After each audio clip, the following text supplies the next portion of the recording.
does she allow me to be sovereign in term when I choose my values? In other words, would she judge a value that I choose for myself? I think she would. Okay, that's what we're getting at, right? Yeah. So that then it becomes moralism, right? Or moralistic. She's very moralistic by Right, her right, own right. admission. I'm just trying to get at exactly how and where, right? Yeah.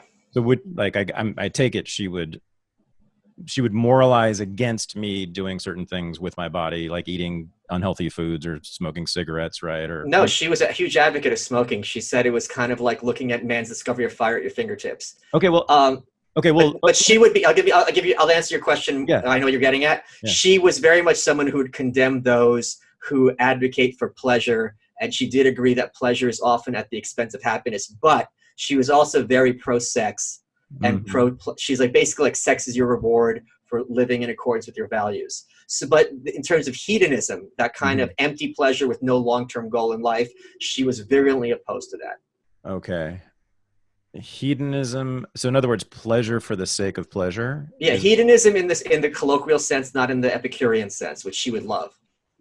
but meaning that pleasure for the sake of pleasure, that it has Right, no other value attached to it, right. like sex does, I guess, for her. Because Well, why? sex with just random people.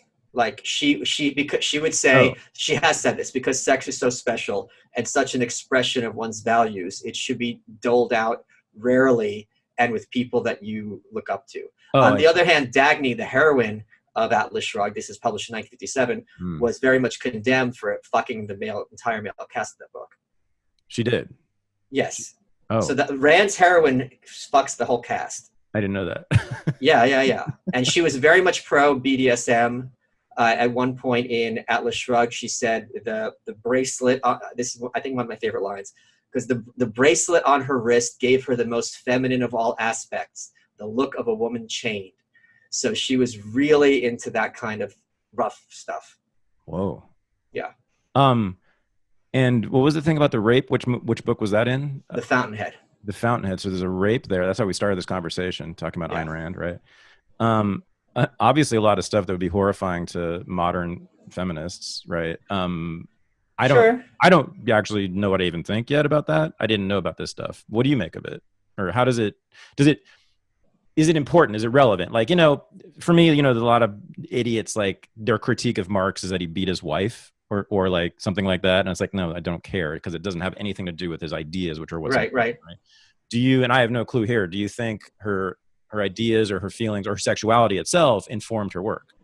She insisted that Atlas Shrugged is so, and her worldview of objectivism is so tightly argued that to accept one part of it is to accept it all. Okay. Therefore, and I mentioned this in my book, per Oh, Ayn Rand, the rational man wants laissez-faire in Washington and BDSM in the bedroom.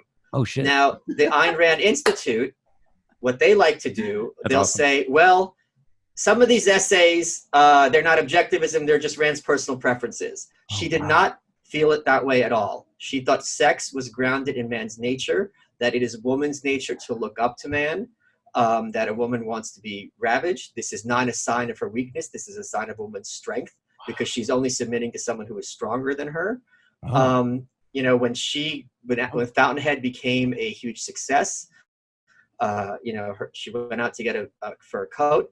Her husband said you could get it any you want as long as it's mink. And then later, when she had her affair with her protege, he would fuck her in that fur coat on her floor. So she was very, very pro-sex.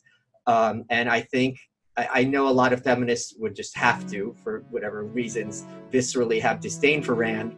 But if you took these elements of Rand individually and asked them to address them outside of a Rand context, I think they would find a lot in there that they would have preemptively agreed with.